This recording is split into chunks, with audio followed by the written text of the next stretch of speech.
Again, we are at the bar, and Gordon, thanks for being there. You're welcome. I brought another part of guests for this time, and it's again the young people, way younger than we both are.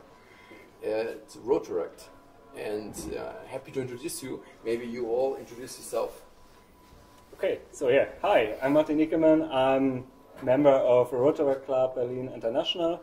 Yeah, I'm the actual district representative, 29 years old, and working as an online marketing analyst. So, and I hand over to Débora. Martin's always pushing for the age. Introduction, why? It comes to the point where to a lady, that's ugly. I'm sorry. So, I am Débora. I'm the Vice President of Rotaract Berlin International, running for President, and I am 32 years old. Hi, I'm Pierre Vaxellaire. I'm French. President of the currently for the Rotaract Berlin International, and I would say I've been born and raised with Rotary, as my father is Rotarian since at least 20 years or so. Okay. And I've been on the exchange student program in Australia 10 years or 11 years ago now. Right. So wow. So, yeah. Amazing topic. So you have all the young people who are driving a lot of projects. I know it from my own experience because we did a lot of projects together with Rotaract. Yeah. And crazy things, really things that came into our mind when COVID hit in, and nobody thought of, and we just did them and realized them. So there's a lot of power behind Rotaract, especially here in Berlin. How is it in Scotland? Sadly, Rotaract in Scotland is not terribly strong. We don't have a great many Rotaract clubs in Scotland, and probably in single figures in the whole of Scotland, in the 3 Rotary districts, single figure number of Rotaract clubs. We have clubs based in Edinburgh University and in Glasgow University, but I think the important thing about Rotaract is that it's part of Rotary. You're a Rotary member, you're a Rotary member, you're a Rotary member, you're a Rotary member, and I'm a Rotary member. We happen to be Rotarians, and you're Rotaractors. And so we are part of the same family. And I love when I hear of the energy that Rotaract provides and the ideas that come out of Rotaract, because very often at that younger age of the spectrum, we have some great ideas coming forward. And in a minute, I'd love to hear some more about it. But we really are part of the same family, and you know, I consider you to be as much a member of Rotary as I'm a member of Rotary. It just so happens that I'm a little bit older, and therefore I have to wear a Rotarian hat, whereas you're at the age that you can still wear Rotaract hats. And I'm really delighted to hear that you had an experience through Youth Exchange that has clearly convinced you of the value of being part of the Rotary family. It mostly has. I mean, it's one of the most memorable experience I had with Rotary. I mean, I had before that with my father when he also in his club hosted a lot of exchange students. Okay. Mostly on, like, I would say one every year. His club would host every time exchange student, and also the district would come with all the student exchange for weekends. So whenever there was this weekend happening, I would be part of it with my parents and my brother, and that's probably how I got first into Rotary. And then with this exchange, like I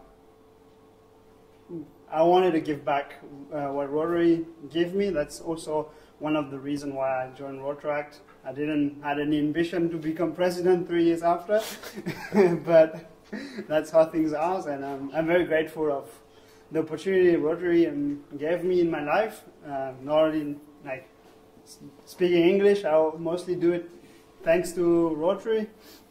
Yeah, like opened me so many doors, and I'm very grateful of this great organization that is Rotary. And if I may, I want to say hi to my host Rotary Club in Holbrook in Australia, and to my dad's Rotary Club in Germany in France. And please give us likes and clicks, okay? And it's interesting you touch on the benefit you gained from being a youth exchange student and the impact that it had on you. But there's a great impact to be had on a Rotary club by hosting a youth exchange student, and you touched on that as well. And I think that's something that we sometimes lose.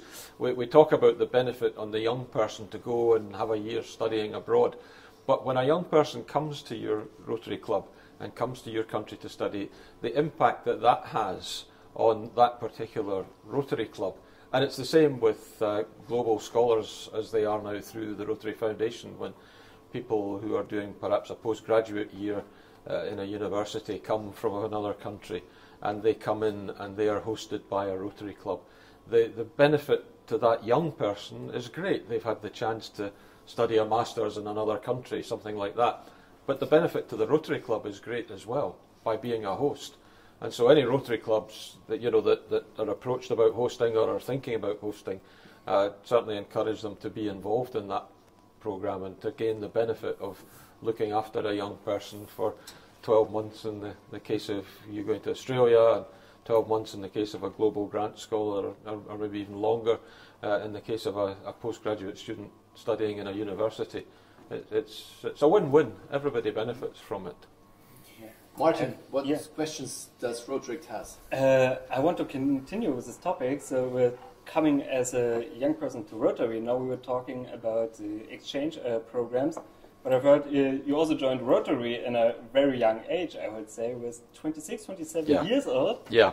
So that was a quite young age for Rotary, so I wouldn't imagine I would join a Rotary club in this age. And But why wouldn't you join a Rotary Club at 26? Is it because of the style of the club and the way it meets and the people, sort of people? Mostly because of the gap in age we have there. So I visited and you touched on that earlier. No, but actually I was going to say something different. Sometimes it's because of the formalities. Yes. Because I am Brazilian. So at 26 I wasn't Brazilian and they wouldn't allow me to join the club until I was 30. So it depends on the country. Absolutely. And that's what I meant when I was speaking with the Governor-elect and with yourself and with Gabriella, the President-elect of this Rotary Club earlier. And I was saying that it is largely about the fact that the style of meeting doesn't suit the younger person, or they're excluded. And that, I think that's a very unfortunate situation when that happens. I was lucky enough that the Rotary Club that I became a member of at 26, although I was the youngest member at that time, was a fairly young Rotary Club. The Rotary Club had only been in existence for 7 years when I joined it. So by that nature, it was slightly younger people who had formed it.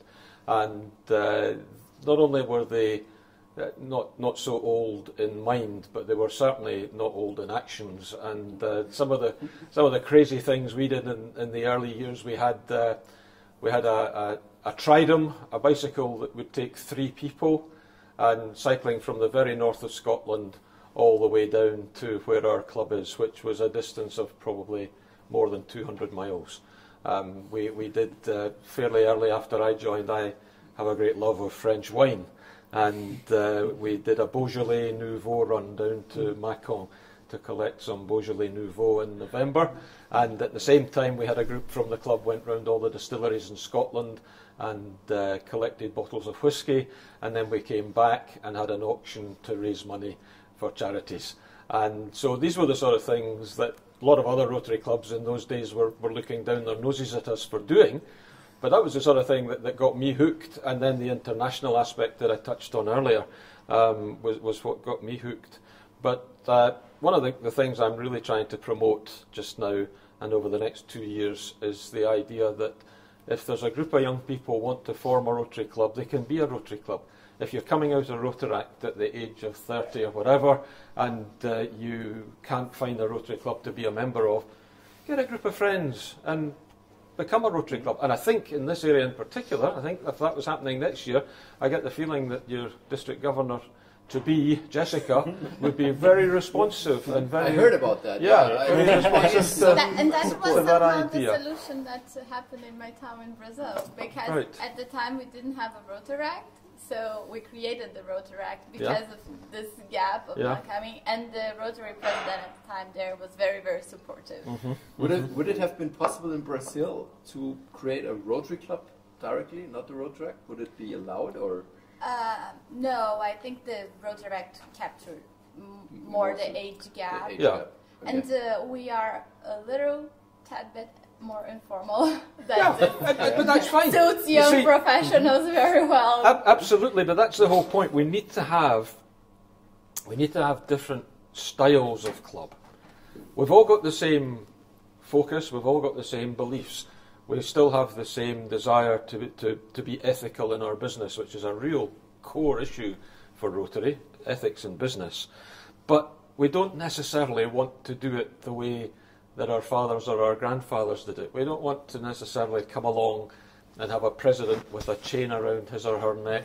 We don't necessarily want to come along and have a meal that 4 weeks out of 5 we complain about the meal because it wasn't very good and it was cold or it wasn't what I wanted and I didn't expect it to be that. And then we have a speaker that 3 weeks out of 5 wasn't very good. And then we just all go home again and say, well, I'll see you next week. we want it to be the style of meeting and the style of coming together that you want and that you're comfortable with and that makes you feel good about being in Rotary and makes you feel good about being with each other. And because of that, you'll get on and do the projects. And that's the link. It's not all about just coming along and going through the formalities of a meeting. It's about doing the projects, and it's about getting people that, you've met. What night do you meet here in Berlin? It's Tuesday. So you've met on a Tuesday night, and you're doing something on the Saturday, and you're actually excited about the fact that when you wake up the next morning on Wednesday, that's a day nearer Saturday when I can see my friends again, and we'll do something. It's not complicated. It's not rocket science. I think the hardest part for Rotary nowadays is COVID, because we're all meeting on Zoom and we kind of lost this touch. Like before, I used to go to my meetings saying, okay, well, the subject doesn't look great, but I'm looking forward for the after beers. Yes. After the, it sounds a bit iconic, but and now you don't even somebody's really honest now. Yeah, but that's good. That's good. It's something that you look forward to, and get a community building, and then talk to each other and having friends, and then end up going back home at 11 because you end up chatting with new people and getting to exactly, and then you and that's something out of it. I think that's also exactly the point. So it's also always the people in the club there. You need that also, makes you go to the club. And do you want to see the people? Yes, and chat exactly. with them And I think that is something that we have to be very aware of and very careful about as we come out of the COVID pandemic. That we do go back to meeting up again, but using what we've learned through the pandemic to make us even better. I was saying earlier, and I've said it in many places, that everybody's heard this expression, build back better. Everybody uses it. I think next to you're on mute, it's probably the most common phrase that we've heard in the last few years. But I don't talk about building back better, I talk about building forward better, so that we're learning from what we've done through COVID and matching that or marrying that to what we knew was good before, but getting rid of all the bad things from before and actually making the product better, whether it's hybrid meetings, whether it's 2 meetings, 1 meeting face-to-face, 1 meeting Zoom, 1 meeting when it comes to committee meetings, planning meetings, they can probably be done on Zoom, and you don't need to ask people to take time out to travel. So it's making things better. I'm pretty sure that nobody can build for the future better than the young people, of course. Absolutely. And I'm really hoping, and I know, because I know you all, I know that you will, even if you're all Rotarians, you will kick the ass of us old Rotarians several times to bring us a little bit more into the new development and new things in life. Absolutely. I often hear of Rotaract, people say, Rotaract is the future of Rotary. I don't think it is. I think Rotaract is the present of Rotary. Yeah. And I think it's important that we recognise that, and I think we do, personally. At least we do. But Yeah. I think there are some people who just need to learn that Rotaract is not the future of Rotary, it's the present of Rotary. And it's what can drive Rotary and make Rotary thrive and grow as we go forward. And the very important part is to come regularly back to the bar and discuss exactly those Absolutely. topics. Absolutely. This is where the real deals are done. Yeah. Guys, I have to end up the session. Thanks a lot for being there. I ended up officially. And thank you all for being there. Thank you.